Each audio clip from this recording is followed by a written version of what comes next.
Hello! In this video, I'm going to show you the new Outlook for Windows, review some of the top features in the new Outlook, and go over some of its new capabilities. Okay, let's get into the new Outlook for Windows. Some of you may have noticed that on the top right-hand side of your desktop application for Outlook, you have an option to try the new Outlook. This is a toggle switch that you have the ability to turn on and off right now. Some of you may not see it yet because Microsoft updates come out on a rolling schedule. So unfortunately, there's no way for us to determine which group or which users will get updates when they get them. Keep an eye out for the Try the New Outlook toggle switch on the top right-hand side of your Microsoft Outlook desktop application. The new Outlook for Windows brings the latest features, intelligent assisted capabilities, and a new, modern, and simplified design to your Outlook application. You can tailor it to your style and do more with the new Outlook for Windows. Keep in mind, this is just in preview mode for now, so you do have the option to turn it off if you want to go back to this classic Outlook view. Okay, so let's go in and turn on the new Outlook and see what happens. So you'll see here they're downloading the preview version of the new Outlook, and you will get this success select switch to use the preview and close your current version of Outlook, but it does let you know you can switch back at any time. So don't worry if you don't like the new version. At any point, you can switch back to this classic view, at least for now.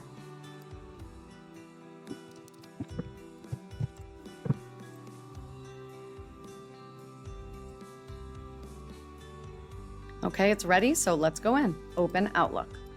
If you are familiar with the Microsoft Outlook web version, this new Outlook for Windows will look very familiar to you. As you can see here, it's significantly different than what you're used to in the classic desktop Outlook application. If you manage multiple accounts here at Nassau BOCES, you can add those different profiles here on the bottom left. So you would just click Add Account, and it would allow you to choose another account that you may have. It will automatically pull up the suggested accounts and then click Continue. This way you'll have all your profiles and the associated emails that come with that in one location. Okay, so one option in the new Outlook is to be able to pin emails. So the ability to pin an email allows you to put an email in your inbox at the top of your inbox and leave it there. So if you click the little pin next to any email, you will see that it kind of creates a separate section here, and your pinned emails will stay there. So I can come down and pin any emails that I feel are necessary to pin, and you'll see it creates that list at the top that will always be there.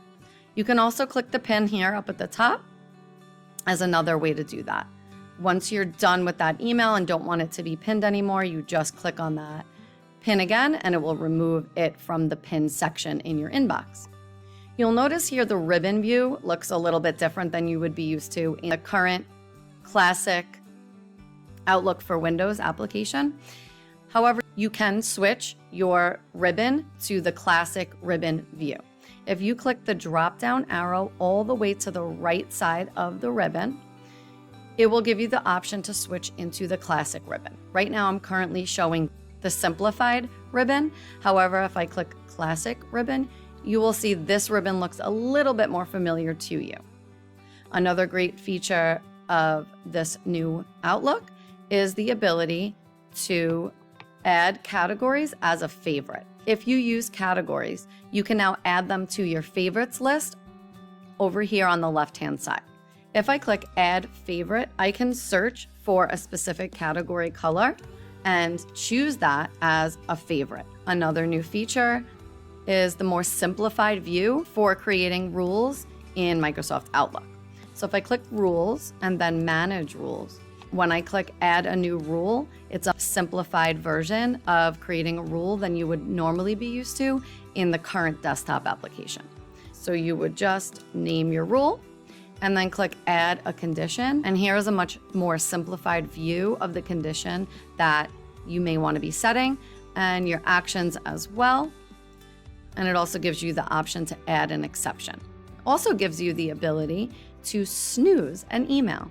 So if an email comes into your inbox that you're not necessarily ready to address yet, but you know that you want to handle it on a different day, you can snooze that email and it will actually return to your inbox on the selected date and time. For example, if I want to snooze this email, I would click on the email, then come up to the snooze option in my ribbon, click that. They have some default options here, but you can also choose a specific date and time by clicking choose a date. So I can snooze this email to come back to my inbox on Friday at 9 a.m. If I click save, that email is actually removed from my inbox. It's put into this new snoozed folder that was created, and it will return to my inbox on the date and time I selected. Okay, let's check out some new features when drafting a new email. So if you click new email, if you click the drop down next to send, you can see here that it gives you the schedule send option. The schedule send allows you to choose a date and time where your email will be sent out. Another new feature is the scheduling poll. So if you click scheduling poll after you've added your recipients, it will suggest some times here.